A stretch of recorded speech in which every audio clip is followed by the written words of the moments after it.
Welcome back to our recap. We've got a whirlwind of emotions, strategic maneuvers, and intense battles to cover from episodes 153 to 157, so let's dive in.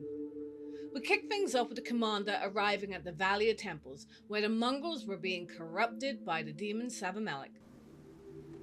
My children, the hour of final communion has come. Accept your fate. Lann, ever the cunning one, stopped the commander from a head-on charge. Wait, before we all go charging in there and rip Sevamelek's head off, let me go in alone first. Let me carry out the plan I came up with back in Al-Shinar. He had a risky, secret plan, and after a tense moment, the commander reluctantly agreed to trust him. I trust him, but if he dies, I'm going to be genuinely upset. I trust you. Do what you need to do. And boy, did that pay off. Lann appeared before Sevamelekh, feigning a desire for power. The demon stabbed him, but Lann was stronger than anticipated. Using their tribal bonds, Lann turned the corrupted mongrels against Sevamelekh, leading them to victory. Niflheim, slay the demon. What preposterous? What? My children want to tear me apart. You'll pay for this mongrel sport. After the battle, a relieved Lann confessed how much the commander's trust meant to him. It's important for me to make you proud. And the mongrels, now loyal, returned back to Drezen. Back in Drezen, things got political, and Captain Harmattan revealed that the Wary had started a mutiny.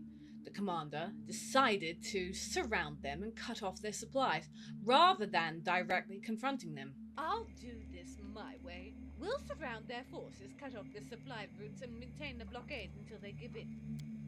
Then, Lady Kononomi delivered fantastic news. The Mendev political crisis was resolved. The commander's influence had soared, and she decided that Mendev would hold elections for the Royal Council, bringing in new blood.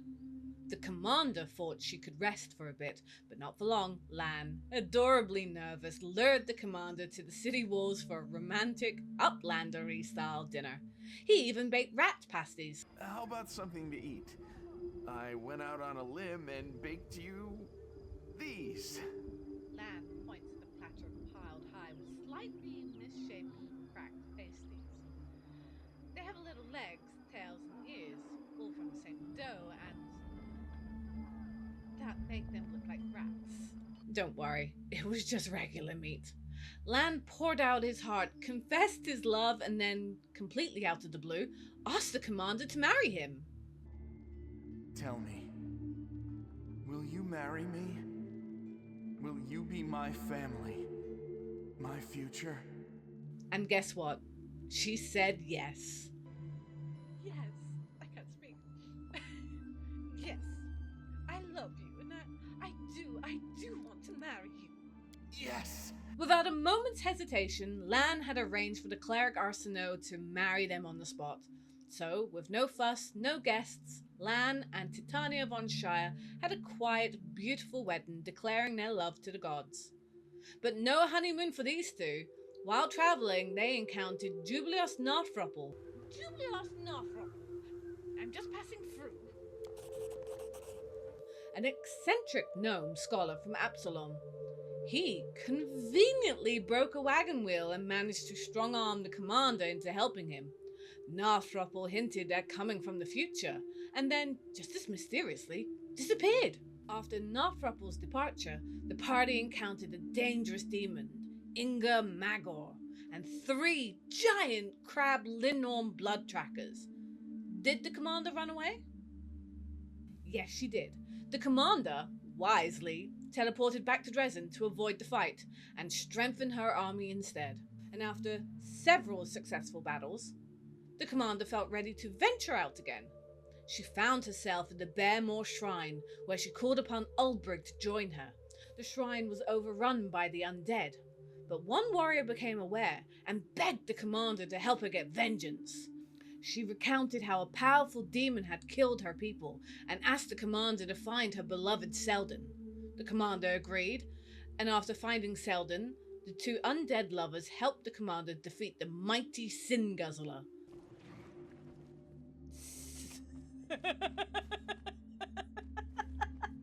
Sin guzzle.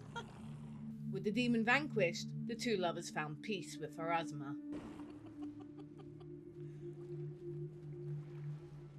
The demon is dead. We are avenged. Thank you, stranger.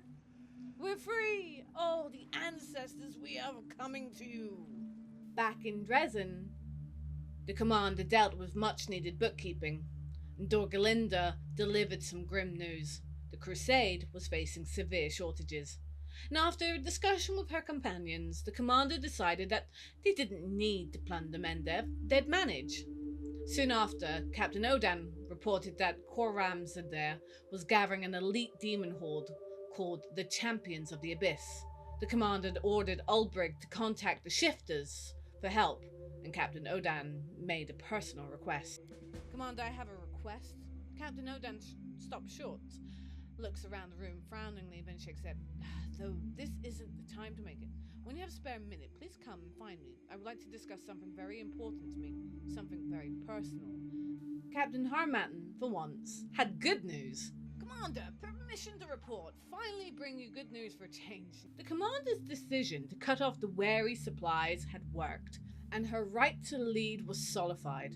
Influential people in Near Ocean wanted to help, and the commander wisely asked for their knowledge of warfare to better prepare the troops.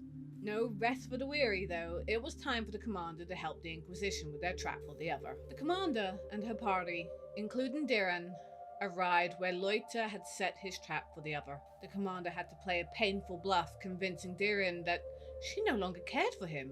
I never really cared about you. I'll hand you over to the Inquisition without a second thought. It was heartbreaking, but the commander pushed through, and Daeran, though hurt, hid it well, and eventually accepted his fate. He warned the commander that someone wouldn't be pleased with his life being at risk. Sorry, I have neither the time nor the strength to continue this conversation any longer. Do what you have to do, Titania von Shai, and Daeran pauses for a moment, mustering his courage. I must warn you that there is someone who may be severely displeased by your attempt to kill me. Someone dangerous. Prepare yourself.